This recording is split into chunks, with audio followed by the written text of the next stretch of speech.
Hello and welcome to Vote 2020. I'm Cherise Speller, chairperson for the Greenville Pitt Public Access Television Corporation, commonly known as GPAT. We know that this is a challenging time, especially when it comes to voting because of COVID-19, and also a warning from the U.S. Postal Service that their delivery problems might mean that some of the ballots might not arrive in time to be counted. Fortunately, we are here today with Dave Davis, Director of Elections in Pitt County, to give us some answers to questions that will help all of us during this season because we all want to take full advantage of the opportunity to vote. Dave, thank you so much for being with us here today. We appreciate it. And I'm so excited that you're here to answer all these questions. I'll try as best I can.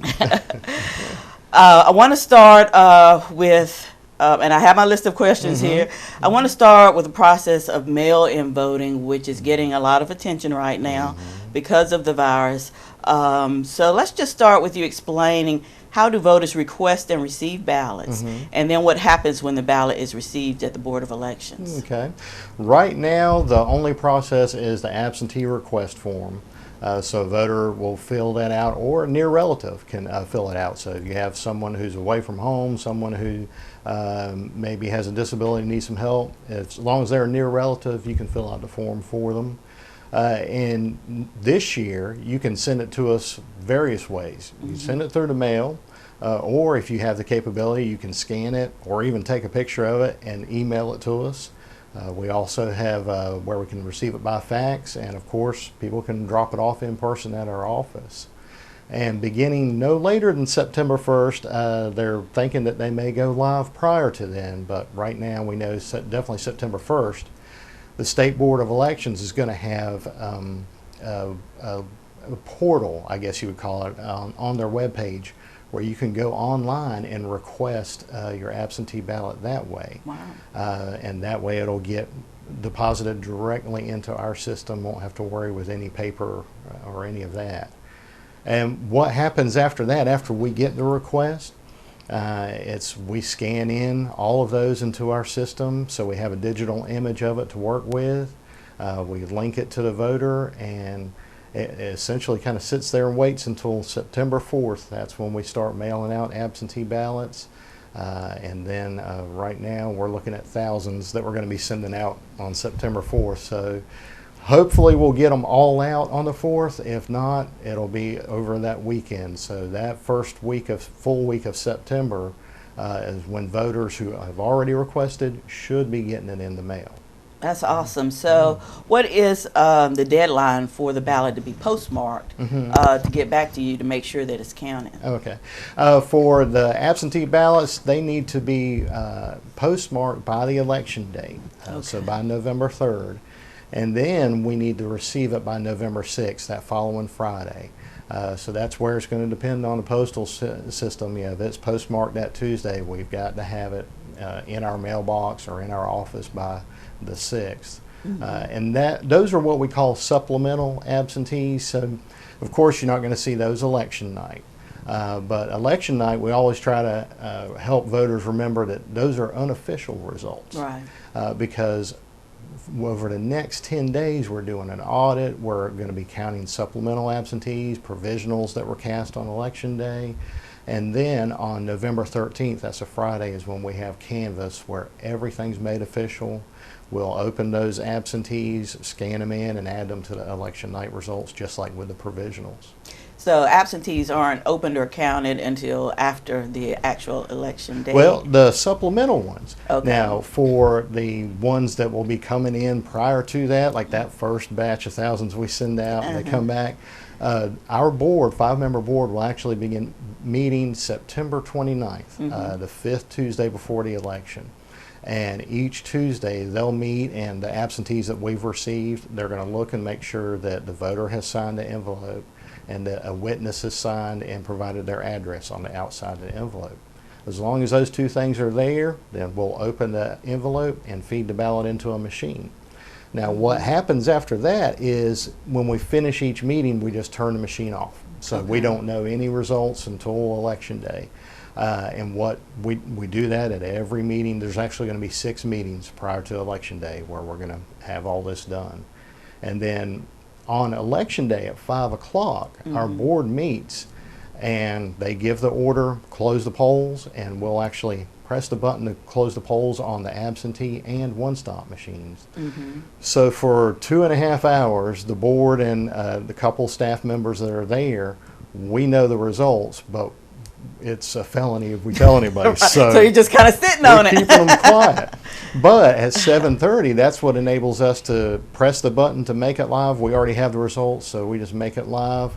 And that's why on election night, 7:30, you're going to see results, and it'll be your absentee and one-stop. The first ones you see. And it should be like that throughout the state. So anybody who's outside of Pitt County who's viewing that, different counties may have a few different procedures, but for the most part, that's what you're going to see. 7:30 results from most of the counties of absentee and one-stop. Awesome.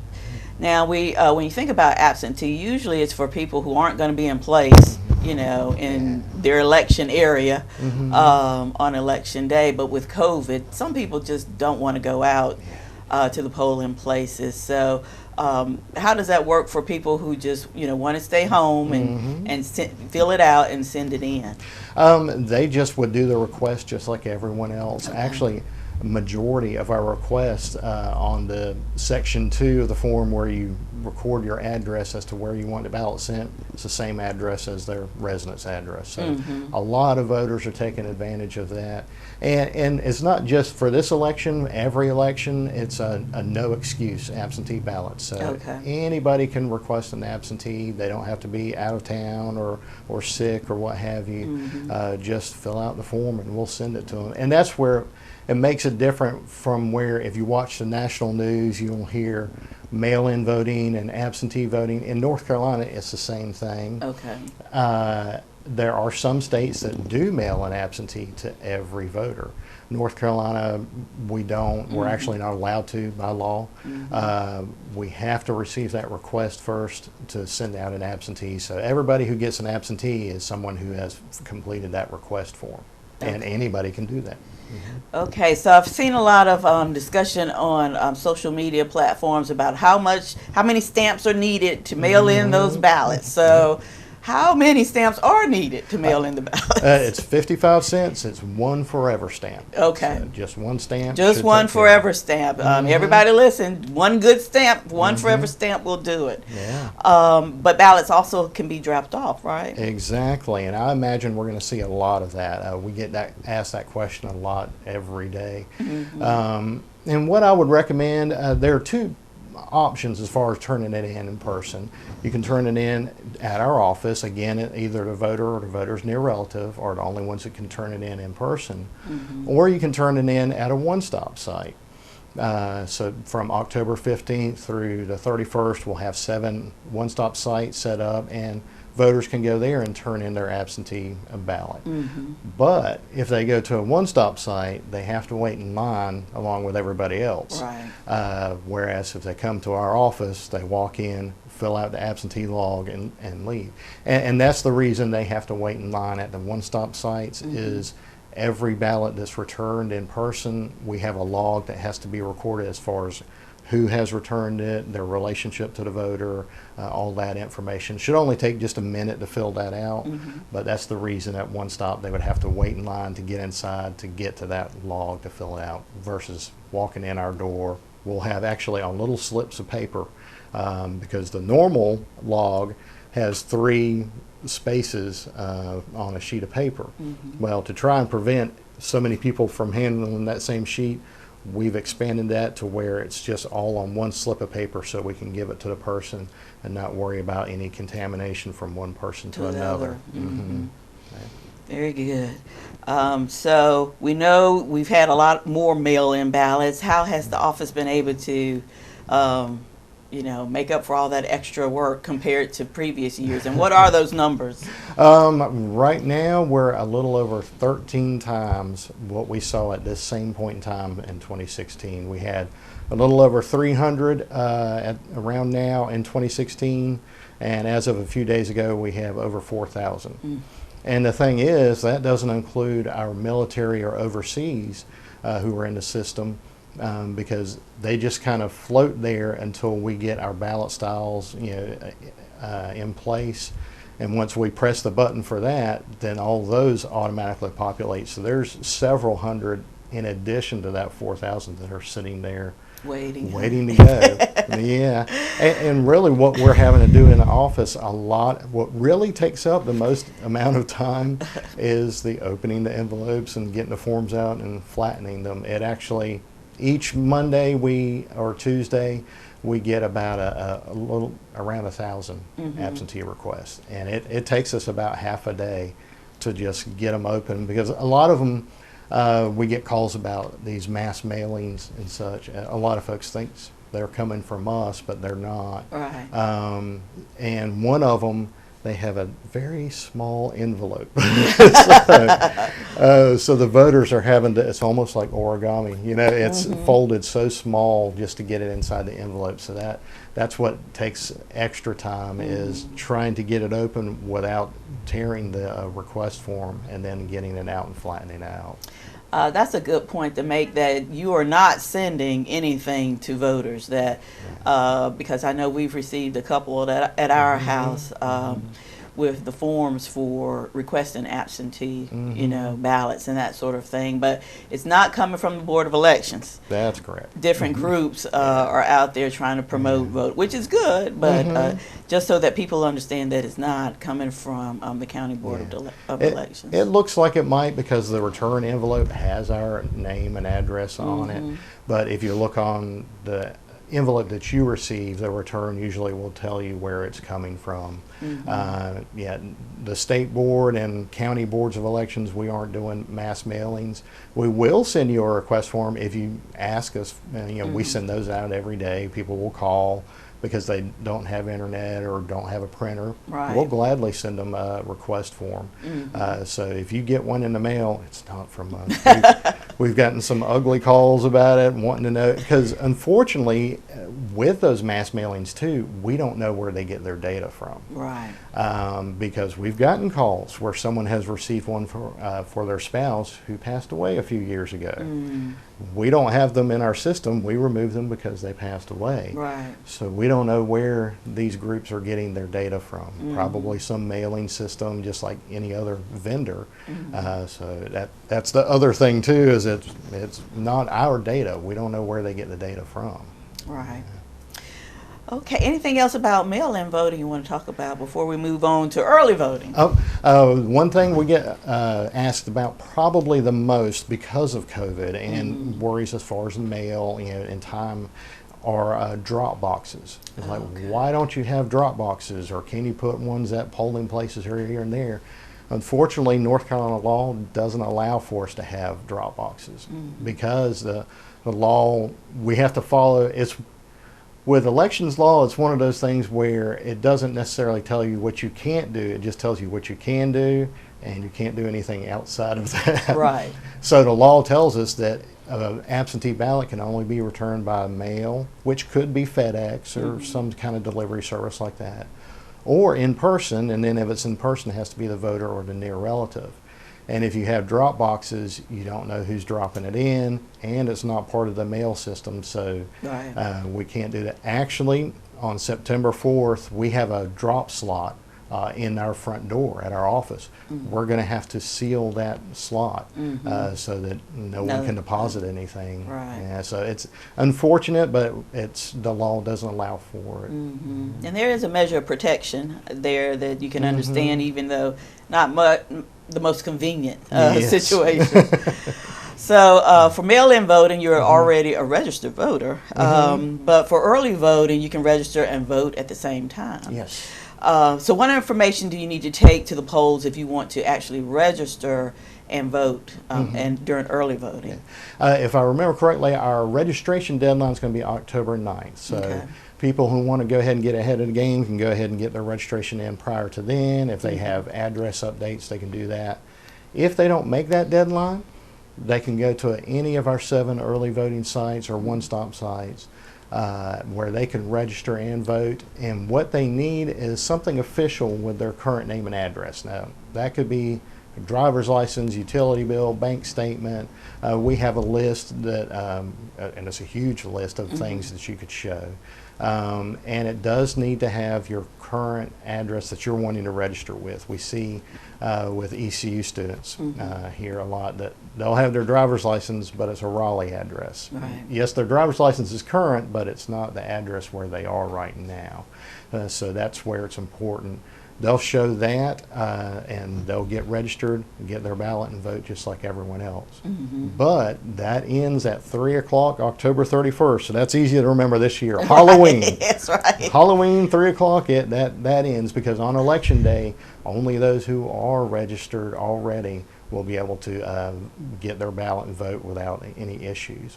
Although we will say, because clerical mistakes happen, all kinds of issues, voters may go to the wrong precinct, they may have moved and never told us, we do have the provisional process. So if you go to vote, whether it's one stop and you don't have the any ID to do a same-day registration, do a provisional. And what that does is allows us to do research and see if you are registered. If so, we can count that ballot, and that's back to that canvas I mentioned earlier. It would be added in then. And likewise on Election Day, keep in mind we're dealing with humans. Right. You know, and humans make mistakes. You know, may have been something entered in wrong as far as an address or a name. So if the poll workers are instructed to always offer a provisional ballot, take it.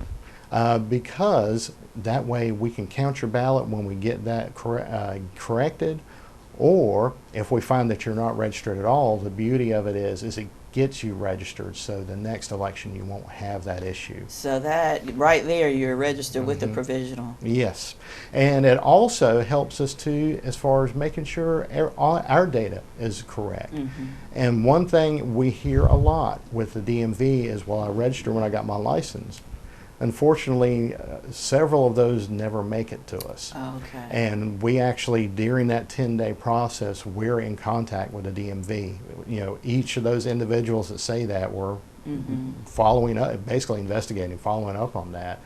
And if we find that, oh, yes, they did, but they never sent us the form, we put them in the system and we count their ballot, because their intent was to register, and they did register. It was that the third party, the DMV, that didn't send it to us. Yeah, so that's a good note there, that if you register through the DMV, you want to follow that up. Yeah. And that's where it's important too, not just with the DMV, but if you register at a registration drive, or you fill out a form, give it to your neighbor to take it in. The best site to go to if you have internet is the State Board of Elections website. They have a voter search tool where you can look yourself up, see if you're registered. All your information's up to date. You can see, once we get them populated, a sample ballot, your districts, who you can vote for. And if you don't have internet access, give us a call. We'll be glad to look you up and help you out with that. And if we find out that you aren't in the system, we can send you a registration form. Can you do change of address there at one stop? You know, for the ECU student or anyone who was registered somewhere else and now they're here.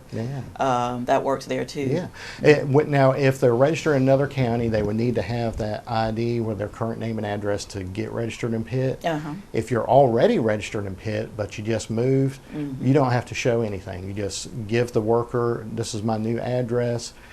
You'll actually get 2 forms to sign, whereas all the other voters have just one. The first form is just an update of your information, where you'll sign it saying, yes, this is where I'm at now. And then the second form is what everybody gets, basically saying, yes, I am this person, and under penalty of perjury. Right. I am who I am. Yeah, exactly. That's right. Exactly. Because right now, unless the courts change between now and Election Day or one stop, photo ID is not required in North Carolina. But there are those instances, like with same-day registration, where you may have to show ID to get registered. And then there's also HAVA ID, Help America Vote Act, from back in 2000, for those who remember the 2000 presidential election.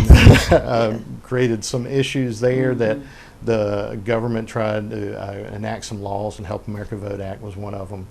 And what's in place there is that when you register, sometimes when you go vote for the first time, you may have to show ID, and it doesn't have to be photo. It could be a utility bill, bank, something, current name and address. And what it is that when you registered, if you don't provide your driver's license number or the last four of your social, because we're linked with both of those agencies, or they come back invalid, then the first time you vote in North Carolina, you'll have to show ID. So if you've voted here or anywhere in North Carolina, you won't have to worry with that. If you provided your driver's license or last four of your social and it was, the system came back as valid, won't be. There's actually probably, out of our 121,000 registered voters, there's probably maybe 3% of them, that would have to show ID. It's very rare, but we do want to caution voters, and that's where the system will tell you too. If you look that up or give us a call, we can tell you. And on your voter card, it'll tell you photo or voter ID required. Right. Yeah. All right, so take it with you just in case. Yes, yes, never know. And what are the dates for the one-stop voting? We're going to start on Thursday, October 15th, and go through Saturday, October 31st. Okay. During the week, we're going to be open from 8 in the morning to 7:30 at night. All 7 sites are going to have the same hours. That first Saturday, we're going to be open from 8 in the morning to 6 in the evening. And then the next 2 Saturdays, 8 to 3. And then that Sunday, right before we end, we'll be open that one Sunday from 1 to 5. And that'll be at all 7 sites, the same hours. We have that information up on our webpage now, on our Facebook page, and I believe the state board has put all that info where, just like with the voter search tool, there's a one-stop search tool where you can look and see. I like that one, especially if you're mobile, have a smartphone, and you're out and about. Where can I go? Where's the nearest one? On their page, it's really neat because it has a map, and you could see where it's at, which one's closest to me, and it shows you their hours. Are we open? Are we not? All that. So that's a great tool that voters should take advantage of. And I imagine some of them are usually busier than others, so you might want to think about some of the locations that might not be quite as busy if you want to go a little faster. Yeah. The center at Alice King, it always votes about twice as many as the next, most voted site. So I would not to discourage voters from going there, but I will caution you, it's a favorite amongst the voters. That's where they're going to want to go. So if you're going to see a line, that's where you're going to see it. We've got 6 other sites that you can go to. So be prepared for that. And one thing too is a lot of voters think that one stop is like election day. Once I've started voting at this site, I have to always vote at this site. And that's not the case. You can go to any one of those. You don't have to always go to the same one. It's fine if you want to, but you don't have to. And what we'll have at each site, there will be either a sign or a banner that will list all 7 sites, the hours we're open, addresses. So if you get there and, oh, wow, there's a line, you can look and see where another site is and maybe go try that one. I mean, we're going to have a site in Farmville. Here in Greenville, we have the Ag Center that's north of the river. And then we have the Willis Building downtown, the Student Center, ECU. And because of COVID and with social distancing, normally we have the county office building at the Pat's conference room. It's too small for social distancing. We couldn't even, with the distancing, couldn't even fit our workers in there. So we've talked with Greenville, and they have thankfully allowed us to use the Epps Recreation Center. Awesome. We're going to be in the multi-purpose room, so not in the gym that voters may be used to. It's going to be in the multi-purpose room around back, big, nice room, so voters can go there. We also have Winterville, which is probably the second favorite site, and then Alice King Center on County Home Road. Okay, so great opportunity to choose a place that's not quite as busy. That is good. What precautions are you all taking as far as the COVID is concerned, with your workers and also people who will be coming in? All the workers are required to wear masks. They're going to be provided gloves, face shields if they want to use those. We're going to have disinfectant wipes. Hand sanitizer for the voters. and voters aren't required to wear a mask in order to vote, but it's encouraged. Right. Because, and that's the thing we get asked a lot, and there are some counties who want to make it a requirement. I mean, when I say counties, I mean county boards or county staff as far as Board of Elections. But constitutionally, we can't require that. You can't put up anything other than what's already in the law. Right. So we can encourage to wear masks, but that we can't force them to. That's the voters. Now the staff, they're all going to be masked up with gloves, and actually at the poll roster table where you come in and give your name and address, and at the next table where you get your ballot, they're going to have the partitions, the sneeze guards in front of them. So we're going to have as much as we can. Everything is going to be spaced out 6 foot apart. So as far as the workers sitting, voters standing, even the voting booths, we're going to have those arranged where the voters are 6 feet apart. And we've drawn up plans for all of our polling places, including One Stop, that will show the workers how to direct voters as far as so that they aren't crossing paths as much. Right. Try and eliminate any of that, bumping into each other. And that's where one position we'll have at all polling places, a greeter position. And they'll be there to make sure the room doesn't get too full. Right. So you may get to a polling place and a worker asks you to please wait. So be patient and wait, because we don't want to get too many people in the room and make it a dangerous situation for everyone. And then the greeter will direct you to the next check-in station where you can go. Sounds good. Sounds good. Anything else about One Stop that we need to cover before we move on to Election Day? I can't think of anything.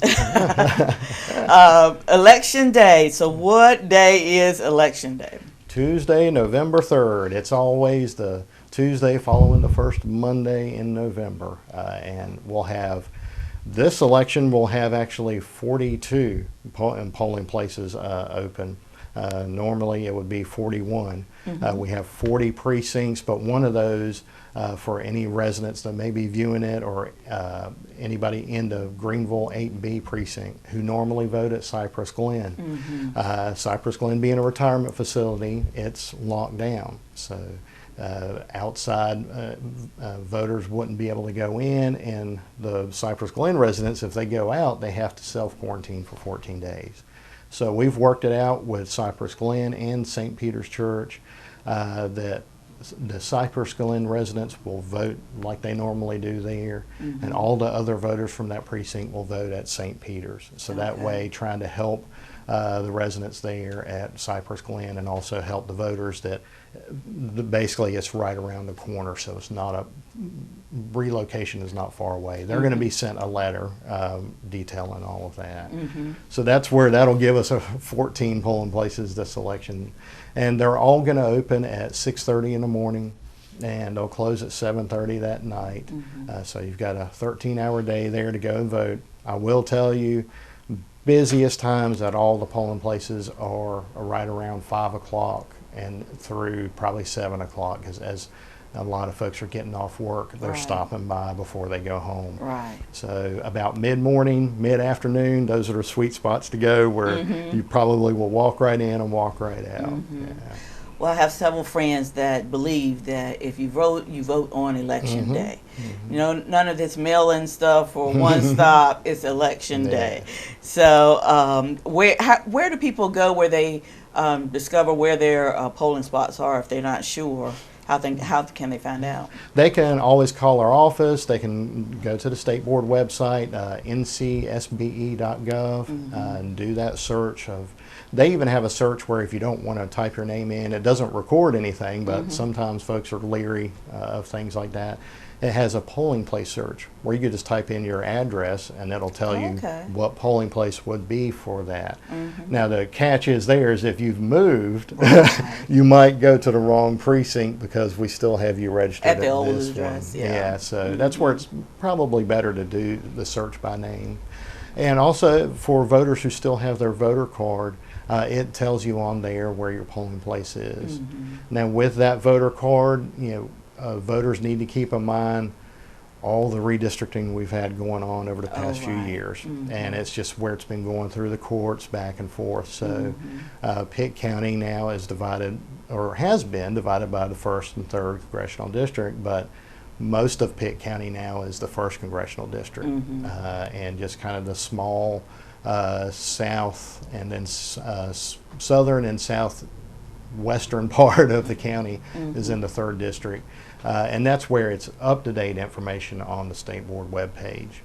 All of the county is Senate 5, and then we had redistricting. Everything kind of shifted around some with the state house, so we have 8, 9, and 12. County commissioner and school board, no changes. Those are fine. Good. Very good. Very But good. yeah, it's, if you look at, if you've had your voter card for like the past 5, 6 years, it may have districts on there that you're no longer in because of all the litigation we've had going back and forth. And the cost was just, it would have cost about $40,000 to send a new voter card after each change to every voter. Right. And with the litigation going back and forth, we were concerned of, okay, we spend that money, but then we have to turn around and spend it again because of it changes as it moves through the courts. So we just urge people to call us or go to the state board website for the best information. Which is stays up to date. Yeah. So how do citizens get involved with working at the polls? Do you need poll workers? What do they need to do? We have on our webpage, we have a link to a survey that you can fill out. And we'll get that information. The state board also has what they call their Democracy Heroes program, where likewise it's a survey you'd fill out online, and we get that information. And from that, those surveys will reach out to you and let you know as far as, hey, we need you here or there. Thankfully, we've started on that this week. A few precincts have actually already fully staffed themselves, because we kind of leave it to the chief judge of each precinct. Every precinct has a chief judge and 2 judges, and at least one of each party is represented. So there's at least one Democrat, one Republican. And then the chief judge, since they're experienced and they know their staff, here's people who are in your precinct, they're willing to work, you can staff it. And so it may not be us that calls you, it may be the chief judge if you've completed that survey, just asking if you'd be willing to work, and then what job would you like to do. And you don't have to work in the precinct where you're registered. That's right, yeah. And that's going to definitely come into play as we start getting precincts filled up, and we can't find enough people for this precinct, we may ask. And that's one of the questions on the survey. So the one question we're asked, are you willing to work outside of the precinct you live in? That's what that's talking about. And so we factor that into, if you want to just work in your precinct, that's where we'll leave you at. But if you're willing to go to another one, then you may wind up at another one. All right. Well, we're winding down here. Any advice for voters in general? Those who go to the polls, early voting, election day, mail-in, anything you might want to add for them? We always, urge the voters to be patient, because it's a process like with everything else. A lot of people think, because we get used to the McDonald's method, I just pull up, order, get it, and go. Right. But this is a legal process. So the forms you sign, they're legal documents, and so it takes time to get processed. We want to make sure we're right too. When you come in to vote, we want to make sure we're pulling your sticker, we're selecting you in the system, and not creating a problem for someone when that person comes in. Right. We want to minimize errors. And definitely for this year, we want to make sure everybody's safe. So everybody's stressed, with COVID. We've been dealing with it for months, and all the changes we're having to adapt to. And this will have to be one of them. So we just urge everybody to be patient, not just with the staff, but with each other, and I'm sure some polling places will have electioneers standing outside there. As long as they're beyond our buffer zone, 50 feet from the building, we don't have any control over who's out there. Right. But we do urge them likewise, wear masks, to be safe, and just everybody be patient and maintain social distance. So good resources for more information would be? Probably the best one is calling our office or emailing us. All that info is on our webpage. But probably the best one, if you want to just find it out quick like that, is the State Board of Elections webpage. There's towards the top there are a series of tabs. And one of them is about voters, and you can drop that down and it has all those search tools. You can do a voter search, polling place search, one-stop search. So there's multiple ways you can get the information you're looking for. We don't have the sample ballots yet. They're still in the middle of the proofing process. The reason for that being we have the conventions going on right now, so some candidates aren't official yet. Right. So once they're made official, we'll be able to finalize those proofs, get sample ballots, and have ballots ready for September 4th. So again, that state board website, ncsbe.gov, is a great resource. Awesome. Thank you so much, Dave, for being with us today. I encourage everyone, get all the information you need so that you feel safe in using your citizenship, your right to vote. We want everyone to participate in the right to vote this election season, and so don't let COVID or anything else keep you away. Thank you again for being with us today, and we look forward to seeing you again soon on GPAT.